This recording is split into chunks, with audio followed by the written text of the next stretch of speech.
Bonjour et bienvenue à votre émission Lumière du monde.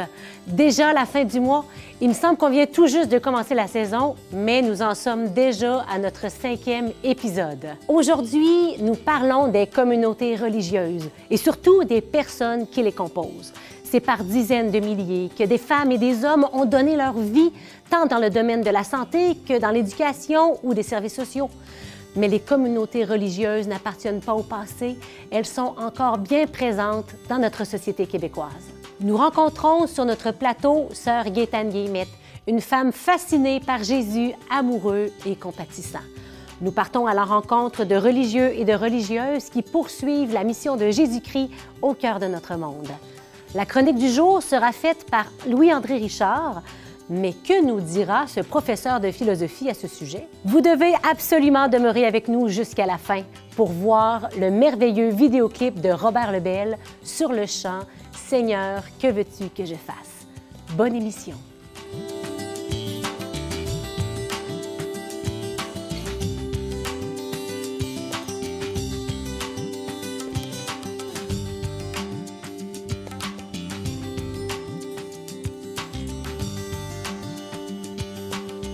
Elle a écrit un livre aux éditions Mediapol, Fascinée par Jésus, amoureux et compatissant. Bonjour, Sœur Gaétane. Bonjour, madame. Merci d'avoir accepté notre invitation. C'est un plaisir de vous accueillir. Merci beaucoup. Alors, commençons par le début. Une communauté religieuse est rassemblée autour d'un charisme. Qu'est-ce qu'un charisme? Est-ce que vous pourriez nous expliquer ça en quelques mots? Bien, un charisme, je peux vous en parler sur 2 points, du point de vue sociologique et du point de vue spirituel. Les deux m'intéressent. Les deux vous intéressent. Alors, un charisme, d'abord, c'est une qualité que peut posséder une personnalité. Oui. Un charisme visionnaire, un charisme rassembleur, un don particulier qui fait que nous nous tournons vers ces personnes, que l'on croit en elles, qu'on s'y attache et qu'on s'engage avec elles. Alors, parmi des charismatiques dont on peut parler, pensons à Gandhi, à Martin Luther King, au pape François et en politique, René Lévesque. Par exemple. Par exemple. Du point de vue, mais je dirais aussi qu'un charisme, on ne se le donne pas. Un charisme, nous l'avons reçu et ce sont les autres qui viennent le confirmer. Lorsque ces personnes adhèrent à la vision, à ce que l'autre croit, et que l'on s'engage avec elle. C'est ce qui s'est passé avec nos fondateurs. Une personne qui a fondé une communauté possède d'abord une qualité, un leadership particulier. Qui est rassembleur. Qui est rassembleur. Mais plus loin que ça, c'est aussi un don de l'esprit. Un don qui lui est donné pour fonder une communauté. Un don qui est porté par 2 dimensions. Une réalité spirituelle qu'elle va vivre en profondeur et qui est intimement liée à la mission aussi qu'elle porte. Par exemple, un fondateur peut être attiré par Jésus pauvre, Jésus obéissant. Ainsi, un charisme d'une personne qui fonde une communauté va faire en sorte que des gens vont se rassembler autour de la personne et ils vont vouloir vivre de l'héritage spirituel qu'il porte, de même que la mission qui s'impose à lui dans son cœur. Et ça, c'est un dynamisme qui est vivant, qui passe le temps et qui fait que les membres d'un institut religieux vont continuer à vivre de ce charisme, à le porter, à l'incarner, puis à le transmettre. Pouvez-vous nous raconter comment vous vous êtes intéressé à toutes les dimensions du charisme des communautés religieuses? Parce que c'est assez large, là. Oui. Bien, en premier, disons que mon intérêt pour le charisme d'abord de ma communauté vient d'une question qui nous a été posée quand j'étais à l'Université Laval par un prof de théologie. Il se demandait si toutes les communautés religieuses avaient un véritable charisme. Ouf! Je suis restée interpellée et intérieurement, je me demandais, est-ce que nous avons un charisme? Un véritable charisme? Même si cela était écrit dans nos constitutions, Ça se parlait pas tellement? C'était dit dans nos constitutions, mais ce n'était pas nécessairement développé en profondeur pour celles qui venaient après le Concile Vatican II et qui n'avaient pas travaillé à nommer le charisme. Alors, c'était quelque chose, c'est quoi un charisme? Comment ça habite toute ma vie? Alors, à partir de là, et le questionnement, je le portais depuis plus de 25 ans, là. Ce n'est pas d'aujourd'hui. Et je me rendais compte aussi que d'autres communautés portaient le même questionnement. Et c'est en 2017 que, sous le conseil de sœur Lorraine Casa, j'ai commencé à écrire. Et j'ai voulu écrire non pas d'une façon large, mais à partir de ma communauté. Fasciné par Jésus, amoureux et compatissant. J'aime bien le titre de votre livre, donc celui dont vous nous glissiez quelques mots à l'instant. C'est inspirant. Après 55 ans de vie religieuse, j'aimerais que vous nous racontiez ce qui vous touche dans cette figure de Jésus amoureux et compatissant. Je vous dirais d'abord que ce thème, Jésus amoureux et compatissant, ce n'est pas seulement des mots, hein? Ce n'est pas seulement un beau titre. C'est devenu une réalité profonde dans ma vie, une réalité que j'ai apprivoisée. Parce qu'au point de départ, ce n'était pas évident pour moi, Jésus amoureux et compatissant. De par l'éducation de mon enfance, Dieu m'endurait. Vous savez, quand j'étais petite, parfois il arrivait qu'on disait « Ah, si tu ne fais pas ça, Jésus ne sera pas content. » Tu vas faire pleurer le petit Jésus. Tu vas faire pleurer le petit Jésus. Et donc, c'était resté en moi. Et c'était un Dieu pour lequel je devais faire des choses, pour lui plaire. Alors que Jésus est amoureux de moi, indépendamment de ce que je fais et de toutes mes gaffes ou de toutes mes bêtises. Il m'aime éperdument. Et cette expérience, je l'ai réalisée à la suite d'un accompagnement spirituel avec les exercices de Saint-Ignace, où je découvrais, mon accompagnateur me disait, « Tu ne crois pas en l'amour de Dieu. Tu as de la difficulté avec l'amour de Dieu. »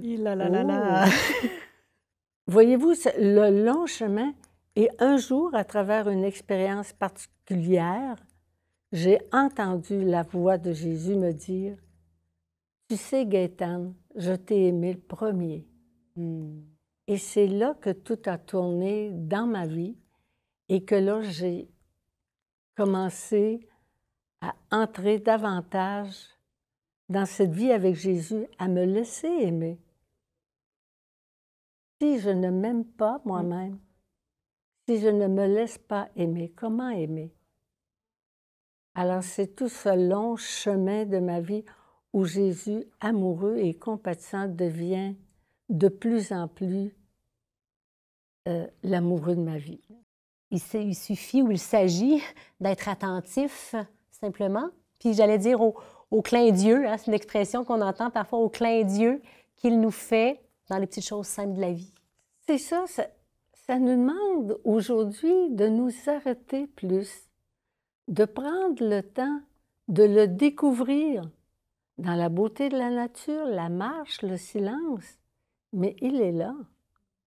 C'est nous qui parfois ne sommes pas là. J'avais un exemple dans ma vie, je voyais souvent Jésus assis à la table de mon cœur. Mais moi, je m'énervais là à côté à faire toutes sortes de choses. Lui était là, il me regarde. Qu'est-ce que je fais? Comment je peux me laisser attirer et fasciner? C'est un peu l'image des disciples d'Emmaüs sur la pochette du livre. Hein? On le voit dans la lumière. Et il se fait présent à nous, à travers les autres, à travers les événements.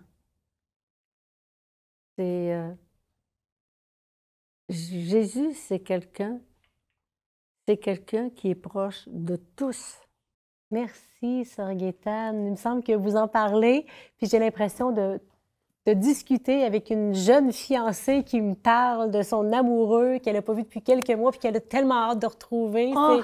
C'est savoureux, c'est touchant de vous entendre, mais surtout de voir votre regard puis la passion avec laquelle vous nous partagez votre relation avec le Christ. Merci. Et quand vous dites ça, cet amoureux, j'espère qu'à la fin de ma vie, je l'entendrai me dire « Viens, ma bien-aimée ». Oh, j'en suis certaine.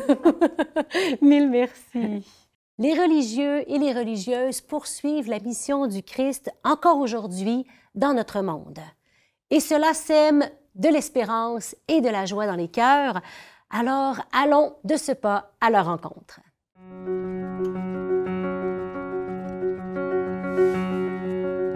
Je suis actuellement au travail dans le CHU de Québec et j'agis là-bas comme conseiller en éthique. Donc, c'est des défis importants. Vous comprenez qu'avec la pandémie, il y en a eu de toutes sortes. Les visites aux patients hospitalisés, comme les questions aussi de personnel, de rationalisation, de diminution du personnel, d'embauche du personnel, de mesures de sécurité. Donc, il y a eu des situations très diverses. Habituellement, ça tourne autour du consentement aux soins, arrêt des soins. Le chemin, en fait, qui m'a mené à ce que je fais aujourd'hui est passé par la médecine. Donc, je suis médecin et par la suite, je suis devenu dominicain et prêtre. Et parmi les petites choses que je fais à gauche et à droite, évidemment, il y a la vie commune. Les dominicains vivent ensemble, ils ont une vie commune, ils ont une vie de prière, ils ont l'Eucharistie à tous les jours. Mais j'ai aussi des contributions avec la paroisse Notre-Dame-de-Foix, un certain nombre de groupes, de résidences. Donc, on donne un coup de main à nos prêtres diocésains là, quand on le peut, que ce soit pour la prédication, pour les sacrements. Dernier élément, je ne sais pas si ça fait la synthèse de ce que je vous ai dit en termes d'originalité. Je suis convaincu que la vie religieuse, et je dirais toute forme de vie chrétienne véritablement vécue, c'est une forme de sport extrême.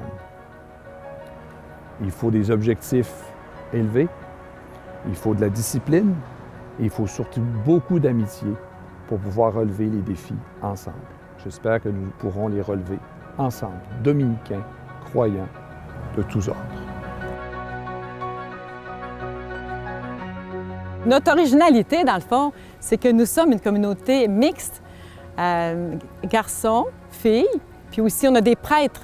Alors, la particularité de la maison ici de Myriam Providence, c'est que on dit Providence. Alors, Dieu, il est abondant, autant en grâce que matériellement. Parce que les gens, nous, on n'a pas de salaire nécessairement, puis on reçoit des dons, soit en argent, ou bien des fois, les gens nous apportent aussi leurs tomates, ou bien leurs pommes, ou bon, peu importe. Une des choses très importantes, c'est que pour nous, la personne, elle passe en premier. Alors, pour nous, c'est très important quand quelqu'un entre dans notre maison, alors on est très vigilant pour être à son écoute, à son besoin. Puis aussi, souvent, on termine à la chapelle pour une petite prière avec la personne. Puis souvent, les gens sont très touchés du temps qu'on a investi avec eux autres. J'aime l'aspect, le demi-temps contemplatif et missionnaire. Ça me fait vivre beaucoup parce que j'ai comme une soif de rencontrer Dieu, de l'intimité avec lui. Puis à la fois, plus je le rencontre dans la prière, dans l'adoration, à la chapelle, mais plus aussi j'ai envie de le donner. Alors, j'aime ça aussi qu'il y ait beaucoup d'évangélisation, des fois on va dans les paroisses, mais pour donner Jésus, ce qu'on a vécu, ce qu'on reçoit, bien, on va le donner. Puis on accueille aussi des familles qui viennent, des retraites, puis ça, c'est une joie. De qu'est-ce qu'on vit, qu'on goûte, bien, on peut le faire vivre aussi à d'autres. Je suis heureuse d'être à Myriam, mais parce que ça m'aide à grandir encore plus. On dirait que si j'avais été dans une chapelle, dans un monastère cloîtré, on dirait là, ça m'attirait. Mais finalement, je pense que je me convertis plus en étant dans la famille Myriam par les relations puis les caractères différents qui se frottent puis qui fait que bien, on apprend la souplesse, l'accueil, on apprend vraiment à aimer. Je fais partie de la communauté des Petites franciscaines de Marie. Si tu veux connaître la mission de ma congrégation, il faut vraiment que je revienne d'abord à nos fondatrices. nos fondatrices qui ont voulu suivre le Christ, évidemment, à l'imitation de Marie et de Saint François, avaient comme désir de soulager toutes les misères humaines. Elles avaient beaucoup d'ambition. Alors, elles ont formé une communauté de sœurs. Nous avons 11 fondatrices, c'est assez spécial, une communauté qui a débuté aux États-Unis en 1889. Et cela nous a amenés à missionner, je vais dire ça comme ça, auprès des pauvres. On voulait soulager toutes les misères humaines. Alors, on a travaillé auprès des enfants, des orphelins, des vieillards, les malades mentaux, un peu tout ce qui se présentait. Alors, leur désir, c'était de répondre à certains besoins de l'Église du temps. Et c'est resté comme ça. C'est pourquoi je ne peux pas dire qu'on a une mission particulière, une œuvre particulière. Hein. Notre charisme, c'est fraternité en service. Pour ce bien, il faut avoir le cœur ouvert, il faut avoir les yeux ouverts, et puis accepter de faire un peu n'importe quoi, mais le faire avec amour. Et dans l'article 69 de nos constitutions, on nous dit « La volonté constante d'une petite franciscaine de Marie, c'est de faire connaître et aimer Dieu. » Et faire connaître et aimer Dieu, ce n'est pas nécessaire de faire des grandes choses. Hein. Ça se démontre par notre façon de vivre, par nos paroles, par nos gestes et par ce qu'on est. Alors, vraiment, je suis heureuse, moi, dans cette mission qui est variée, puisque dans ma vie religieuse, j'ai un peu fait de tout aussi et je suis encore comme ça. À icdq.tv, je produis une infolettre hebdomadaire qui est alimentée, évidemment, avec le beau travail que font mes collègues. Je transmets des reportages, des vidéos de toutes sortes qui font connaître la belle vie de notre diocèse de Québec. Ce qui m'anime à l'intérieur du travail que j'effectue à ICDQ, c'est vraiment le désir de propager la bonne nouvelle, en faire connaître Jésus-Christ. Et comme je le disais tout à l'heure dans le numéro 69 de mes constitutions, faire connaître et aimer Jésus-Christ, ce sera la volonté constante d'une petite franciscaine de Marie. Alors, ça m'habite le cœur bien gros de faire connaître Jésus, de le faire aimer. Alors, c'est un moyen tout simple, mais qui peut aussi aider des personnes à rencontrer Jésus.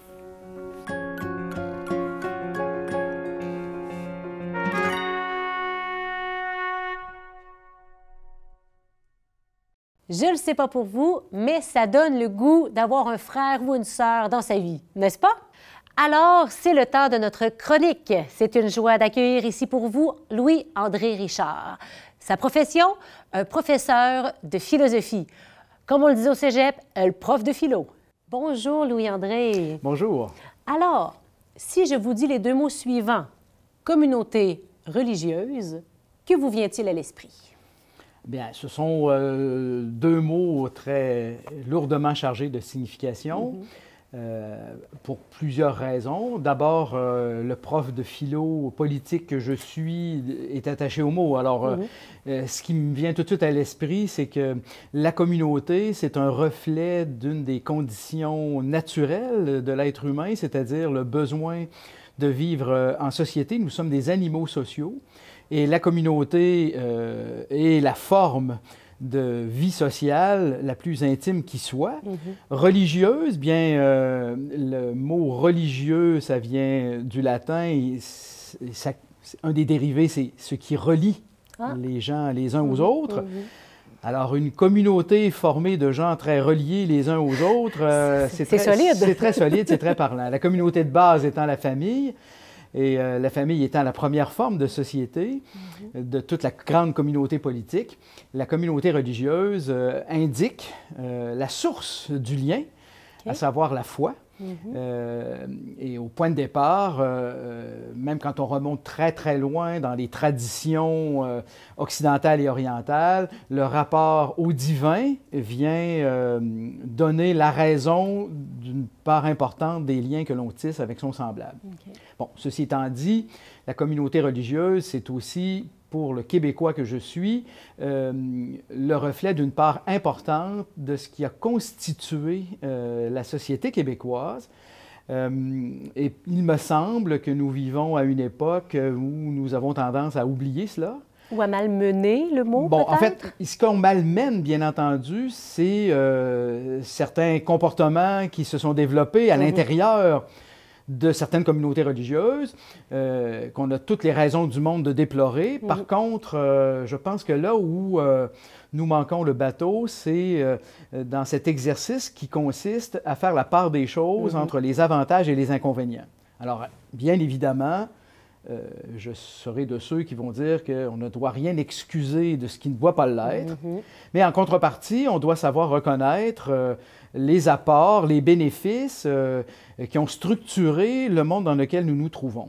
Comme je suis professeur de philosophie politique, je dirais d'entrée de jeu que la façon de vivre, la démocratie occidentale qui règle notre manière de vivre en société, ça a des racines dans la Grèce antique et ça a été nettement, de façon très importante, influencé par le christianisme. Et nous vivons dans une démocratie où les individus ont droit de vote et ce droit de vote il a été acquis grâce à une conception de l'être humain que l'on doit à la communauté religieuse, principalement chrétienne et catholique. C'est-à-dire que les citoyens, dans la perspective théologique, sont des gens qui ont été créés à l'image du Créateur. Et cela confère une valeur intrinsèque à la personne qui est très, très, très importante, de telle sorte une dignité, une liberté. Tout à fait. Bon, alors, voilà qui est un des apports fondamentaux de la communauté politique qui doit beaucoup à la communauté religieuse, si je puis dire.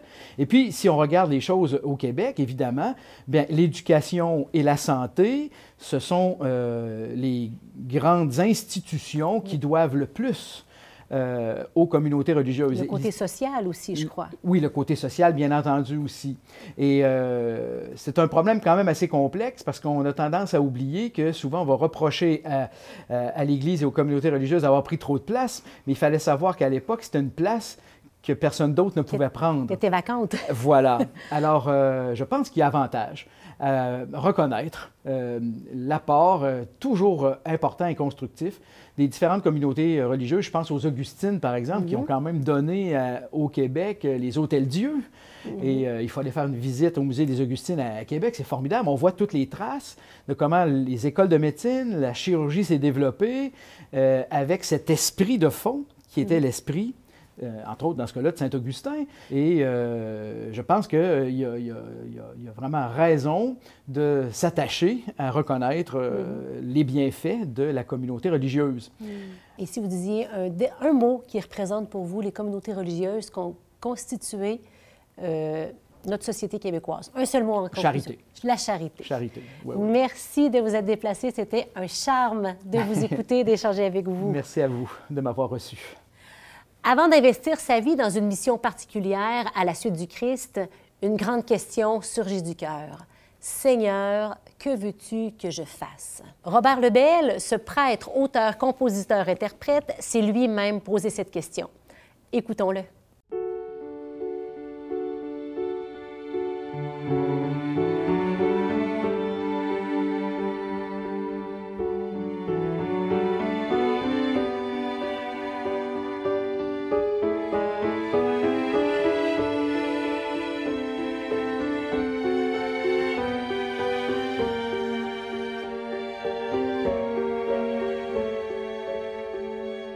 Seigneur, que veux-tu que je fasse? Je n'ai pas grand-chose à t'offrir, sinon mon unique désir de te laisser toute la place. Depuis longtemps tu me façonnes entre révoltes et beaux jours. Voilà qu'entre tes mains d'amour, ô Dieu, mon Dieu, je m'abandonne. Seigneur, que veux-tu que je fasse? Seigneur, que veux-tu que je fasse? Je ne veux vivre que de toi et pour toi.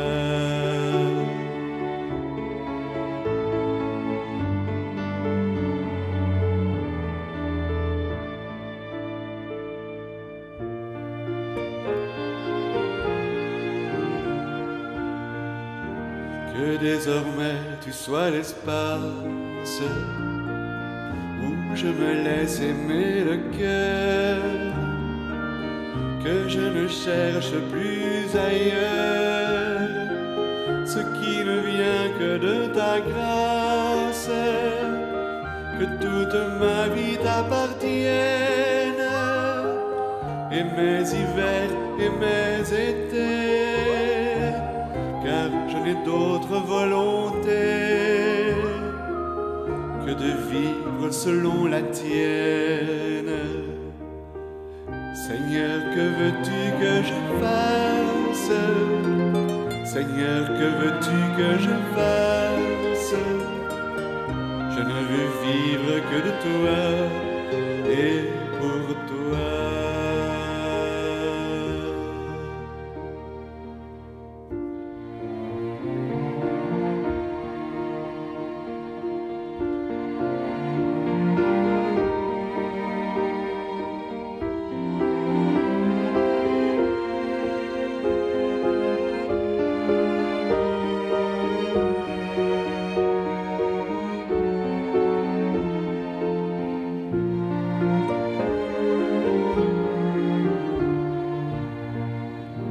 Toi qui m'as donné de t'apprendre à même l'espoir et la nuit, je voudrais tant que d'autres aussi retrouvent ton feu sous leurs cendres, vers ceux qui se meurent d'attendre, que ma tendresse soit tendue, qu'elle révèle ta venue à ceux qui souffrent sans comprendre. Seigneur, que veux-tu que je fasse?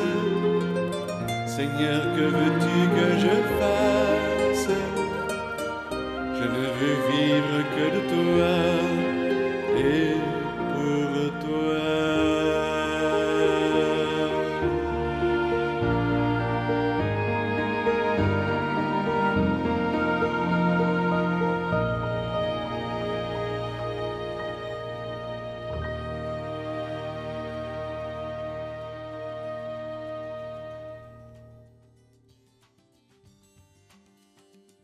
Merci d'avoir été à l'écoute. Nous espérons que vous avez apprécié notre émission.